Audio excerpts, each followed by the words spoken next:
Hello everyone, my name is Suraj Gupta and I welcome you all to my YouTube channel IITN teachers. और आज हमारा topic of discussion है GATE exam, जो कि फरवरी 2022 में होने वाली हैं।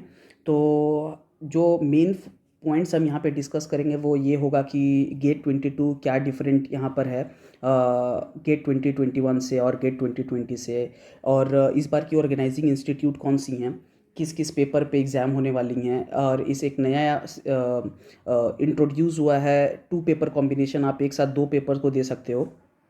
और आपका कुछ मतलब बहुत से लोगों के मन में डाउट होता होगा कि वो एज लिमिट कितना है उनका, वो अगर 40-45 के हैं या 30-35 के हैं तो वो गेट अपीयर कर सकते हैं कि नहीं कर सकते हैं, गेट के फ़ायदे क्या हैं, और जो फॉर्म फिलअप है, रजिस्ट्रेशन है, वो कब से शुरू हो रहा है। तो इन सब चीज़ों के ऊपर में हम लोग एक डिस्कशन करेंगे।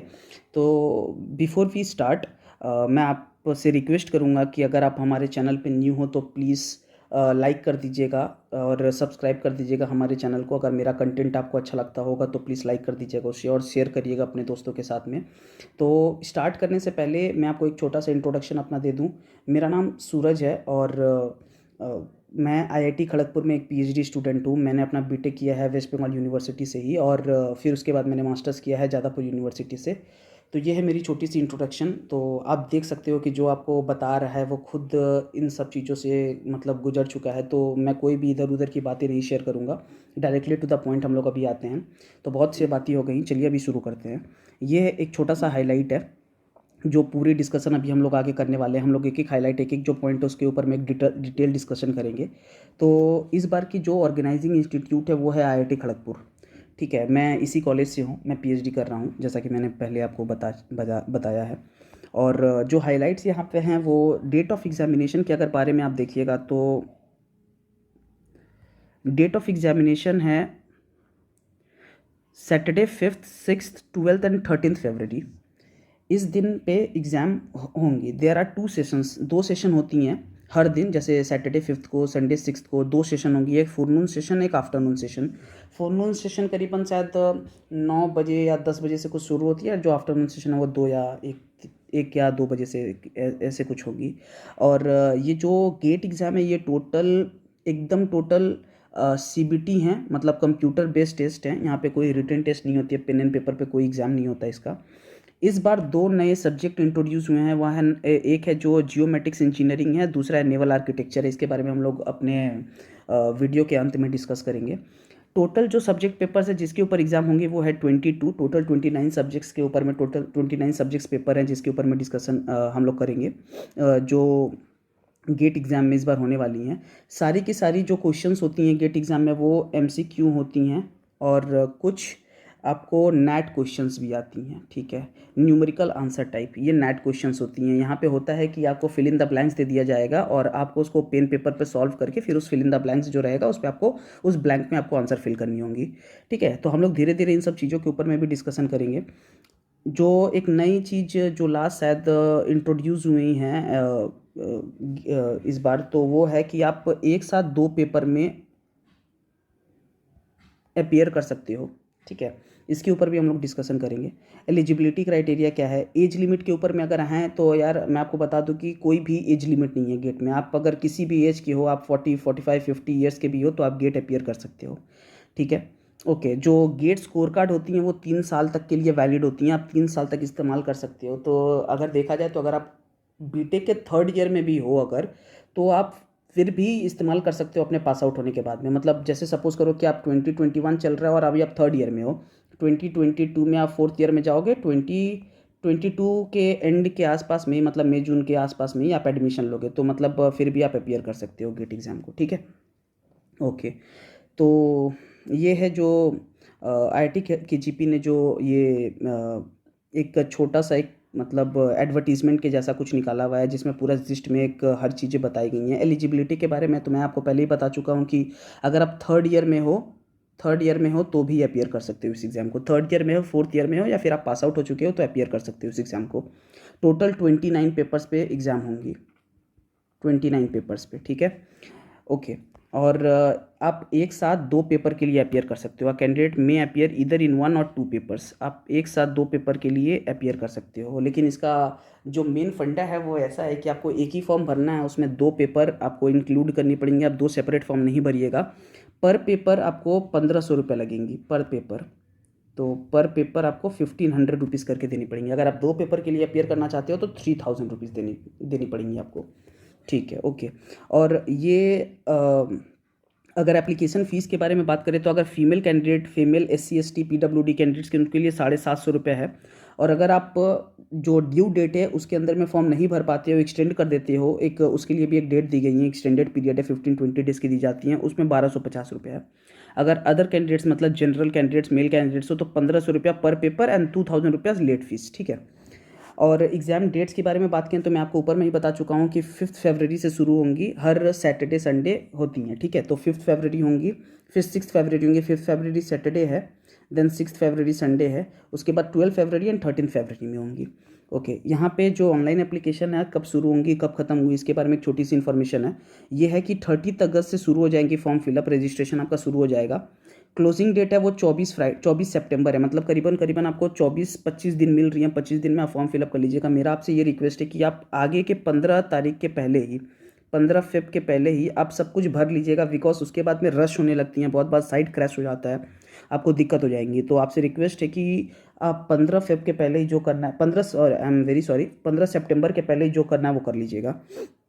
ओके, अगर आप 24 सितंबर तक नहीं भर पाते हो तो आपको एक एक्सटेंडेड पीरियड मिलेंगी, लेकिन उसमें आपको ऑलरेडी लेट, मतलब उसमें आपको लेट फ़ी देना पड़ेगा। जैसे सपोज़ करिए कि अगर आप जनरल मेल कैंडिडेट हो, आपको 1500 रुपये जो आपका फॉर्म का फ़ीस है वो आपको 2000 रुपये देने पड़ेंगे। उसका भी लास्ट डेट है वो है 1 अक्टूबर, मतलब सितंबर से अक्टूबर 7 दिन का टाइम आपको एक्स्ट्रा मिल जाएगा, बट उसमें आपको लेट फीस देनी पड़ेगी। अनाउंसमेंट ऑफ रिजल्ट वो है 17 मार्च को होंगी। आप सपोज़ करिए एग्ज़ाम 13 फरवरी को ख़त्म हो जा रहा है और जो रिजल्ट अनाउंस होंगी वो 17 मार्च के आसपास अनाउंस हो जाएंगी या 17 मार्च को अनाउंस हो जाएंगी। ठीक है, अब हम डिस्कस करेंगे कि जो डॉक्यूमेंट्स फॉर्म फिलअप के लिए आपको कौन कौन सी डॉक्यूमेंट्स की ज़रूरत पड़ेगी। तो यार यहाँ पे आपको ज़रूरत पड़ेंगी कुछ इम्पॉर्टेंट चीज़ें हैं, ज़्यादा कुछ नहीं है, बहुत छोटी छोटी सी चीज़ें हैं, बट आपको उस चीज़ों का ध्यान रखना है। पहला है आपका पर्सनल इन्फॉर्मेशन। अगर आप रजिस्ट्रेशन करिएगा तो उसमें आपका पर्सनल इन्फॉर्मेशन लगेगा, आपका name, date of birth, personal mobile number, parent mobile number. यहाँ पे जो आपका नेम, डेट ऑफ बर्थ, आपका मोबाइल नंबर है, नेम और डेट ऑफ बर्थ है, इसके ऊपर मैं पहले आपको बता दूं कि नेम और डेट ऑफ बर्थ है वो आपको वही रखनी है जो आप आईडी कार्ड की तरह से प्रोवाइड करिएगा। सपोज़ करिए अगर आप पैन कार्ड प्रोवाइड कर सकते हैं, वोटर आईडी कार्ड प्रोवाइड कर सकते हैं, आधार कार्ड प्रोवाइड कर सकते हैं, ठीक है, तो ड्राइविंग लाइसेंस प्रोवाइड कर सकते हैं। तो ये आप एज अ क्या बोलते हैं उसे कि एज अ आईडी के तरह, फ़ोटो आईडी के तरह आप इन 4-5 चीज़ों को में से किसी भी एक चीज़ को आप प्रोवाइड कर सकते हैं। उसमें जो आपका नेम और डेट ऑफ बर्थ होगा वही आपको नेम और डेट ऑफ बर्थ आपको भरनी है जब आप रजिस्ट्रेशन करिएगा। कुछ गलती मत करिएगा। मोबाइल नंबर आप वो दीजिएगा जो आप एकदम फ्रिक्वेंटली यूज़ करते हो, जो बंद नहीं करते हो, बिकॉज उसी मोबाइल नंबर पे आपको सारी इन्फॉर्मेशन जो होंगी वो जो ऑर्गेनाइजिंग इंस्टीट्यूट है उससे मतलब कन्वे की जाएगी। अच्छा, इसमें एक इम्पॉर्टेंट छोटा सा चीज़ है कि आप प्लीज़ अपना नाम लिखिएगा, कोई मिस्टर, श्री, डॉक्टर वगैरह कुछ भी प्रीफिक्स का इस्तेमाल नहीं करिएगा। एड्रेस ऑफ कम्युनिकेशन, उसके बाद एलिजिबिलिटी, डिग्री डिटेल्स, जैसे आप बीटेक कर रहे हो तो बीटेक, मास्टर्स कर रहे हो तो मास्टर्स, ड्यूअल डिग्री कर रहे हो तो वो, गेट पेपर जिस पेपर पे आप अपियर करना चाहते हो। टोटल 3 चॉइसेस आपको मिलेंगी। ठीक है, जैसे कि टोटल 8 जोन है। आईआईटी 8 जो टॉप की आईआईटीज़ हैं उनके ही हिसाब से 8 जोन में बांटा गया है। आईआईटी खड़गपुर, आईआईटी दिल्ली, खड़गपुर के अंदर में खड़गपुर जोन में जितने भी एरियाज आते हैं, जितनी जगह आते हैं वहाँ पे एग्ज़ाम सेंटर्स पड़ेंगी। ठीक है, तो टोटल हर जोन में आपको 3 चॉइस देनी पड़ेंगी। जैसे सपोज़ करिए कि अगर आप आईआईटी खड़गपुर जोन का चूज़ करते हो तो वहाँ पे जो जोन प्रोवाइड की गई, मतलब जो जगहें प्रोवाइड की गई हैं, जैसे कोलकाता होगा, दुर्गापुर होगा, ये इन सब जगहों पे आप अपना एग्ज़ाम सेंटर को चूज़ कर सकते हो। फ़ोटोग्राफ आपको लगेगी एक गुड क्वालिटी फ़ोटोग्राफ दीजिएगा। सिग्नेचर आपको अपलोड करना पड़ता है अपना।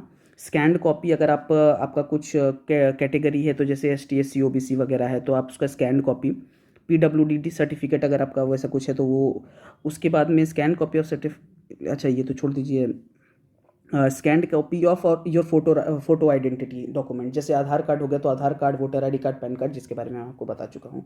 उसके बाद में आपको पेमेंट करनी है। पेमेंट के लिए कई सारी सुविधाएं हैं। नेट बैंकिंग का इस्तेमाल कर सकते हैं आप, डेबिट कार्ड का इस्तेमाल कर सकते हैं, क्रेडिट कार्ड का इस्तेमाल कर सकते हैं, यूपीआई कर सकते हैं आप फ़ी पेमेंट के लिए। फ़ी पेमेंट मैं आपको ऑलरेडी बता चुका हूँ। अगर आप गर्ल हो या फिर ST SC हो तो 750 पर पेपर और 1500 रुपीज़ फॉर जनरल,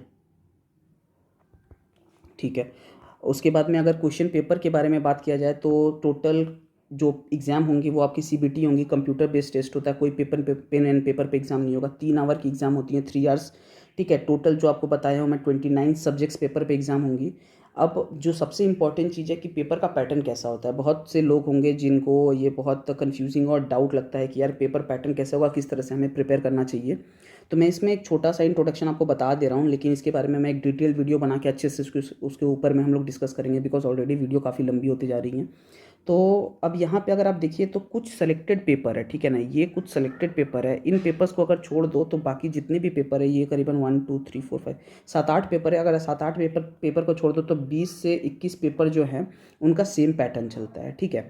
अब यहाँ पे आप देखोगे कि total multiple choice questions and net questions आती हैं, न्यूमेरिकल आंसर टाइप और मल्टीपल क्वेश्चन आंसर टाइप। उसमें आपको 4 मल्टीपल क्वेश्चंस जो होंगे उसमें आपको 4 आंसर दे दिया जाएगा, उसमें से एक करेक्ट आंसर होगा या फिर एक से ज़्यादा करेक्ट आंसर हो सकते हैं। दूसरा है नेट, न्यूमेरिकल आंसर टाइप, जिसमें आपको सॉल्व करके फिर न्यूमेरिकल जो आपका वैल्यू जो आंसर आएगा उसको आपको जो ब्लैंक वहाँ पे दिया रहेगा वहाँ पे आपको फिल करना है, ठीक है। अब टोटल 65 क्वेश्चंस होते हैं, टोटल 65 क्वेश्चंस। इसका डिस्ट्रीब्यूशन कैसे होता है? 15 मार्क्स आता है जनरल एप्टीट्यूड के लिए। जनरल एप्टीट्यूड में आपको जो आप जनरल मतलब जो जैसे कि इंग्लिश का कुछ क्वेश्चंस होगा, कुछ एप्टीट्यूड के क्वेश्चंस होंगे, लॉजिकल रीजनिंग का क्वेश्चन होगा, DI का क्वेश्चन होगा, कुछ 15 मार्क्स वहाँ से आते हैं। 13 से 15 मार्क्स आपका मैथमेटिक्स, यहाँ पे 13 मार्क्स दिया हुआ है बट कभी कभी 15 मार्क्स तक के भी क्वेश्चंस आते हैं, तो मैथमेटिक्स में 13 से 15 मार्क्स तक का क्वेश्चन आएगा। बाकी जो क्वेश्चन है वो आपके सब्जेक्ट से आएंगे। जैसे आप मैकेनिकल इंजीनियरिंग चूज़ कर रहे हो तो मैकेनिकल इंजीनियरिंग से आएगा, कंप्यूटर साइंस के हो तो कंप्यूटर साइंस से आएगा, प्रोडक्शन के हो तो प्रोडक्शन से आएगा, इलेक्ट्रिकल के हो तो इलेक्ट्रिकल से, और इसी तरह से, ठीक है। यहाँ पे 2 टाइप के मतलब मार्किंग स्कीम है, जो वो 1 मार्क के हैं और 2 मार्क के हैं। जितने MCQ हैं उसमें से कुछ डिवाइडेड हो जाता है, कुछ MCQ 1 मार्क के होते हैं, कुछ 2 मार्क के होते हैं, और जितने नेट क्वेश्चन है वो 2 मार्क के होते हैं। अगर एक क्वेश्चन आपका गलत होता है 1 मार्क का तो 1/3 ऑफ द मार्क डिटेक्ट होगा, अगर 2 मार्क का है तो 2/3 ऑफ द मार्क डिटेक्ट होगा। तो ये ना बहुत ही एक इम्पॉर्टेंट चीज़ है, लोग भूल जाते हैं। बहुत से लोग जो मतलब सोचते हैं कि यार चलो मार देते हैं, नेगेटिव होंगी करेक्ट हो गया तो 1 मार्क्स मिल जाएगा। लेकिन यार मैं अपने पर्सनल एक्सपीरियंस आपको बता रहा हूँ, ये नहीं करना चाहिए। जिस चीज़ पे आप श्योर हो, जिस क्वेश्चन पे आप श्योर हो, जो आंसर आपको कॉन्फिडेंट लग रहा है उसी आंसर को मार्क करो सिर्फ। मतलब अंतुबड़ी मत मारो कुछ भी।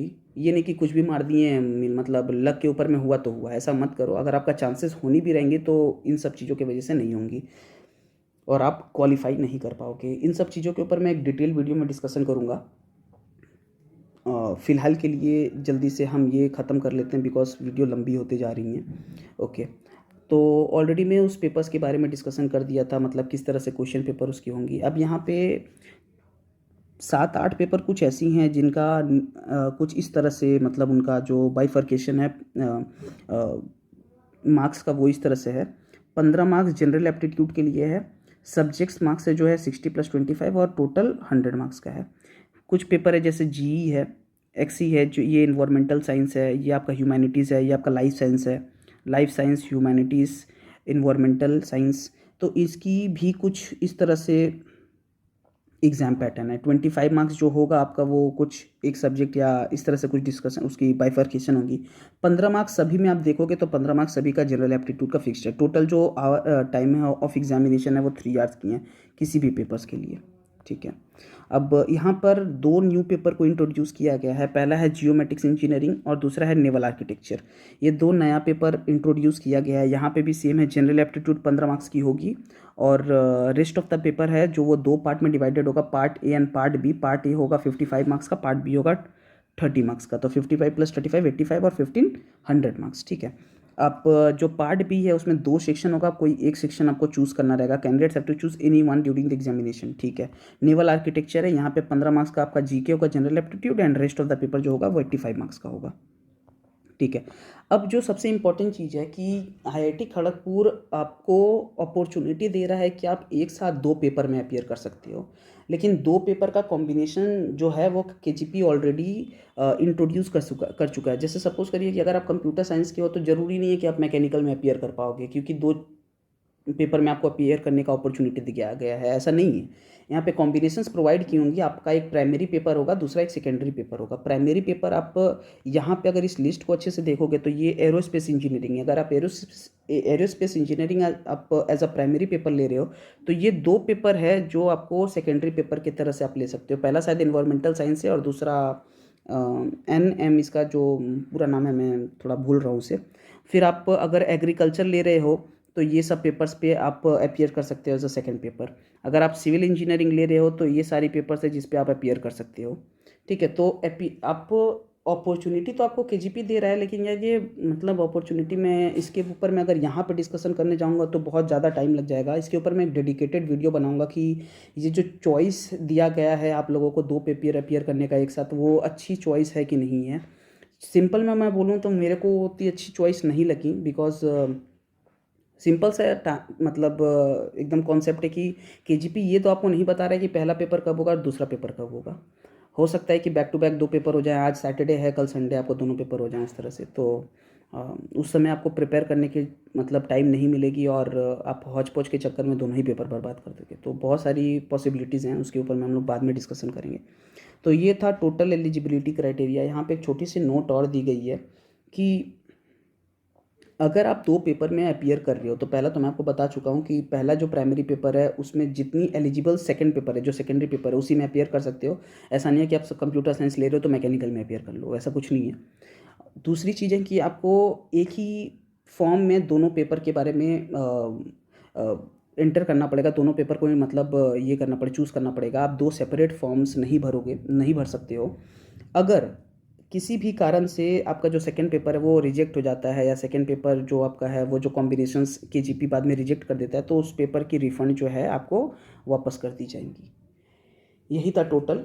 और अब आपसे एक छोटी सी रिक्वेस्ट है कि अगर आपको मेरा वीडियो अच्छा लगा होगा तो प्लीज़ लाइक कर दीजिएगा, सब्सक्राइब कर दीजिएगा।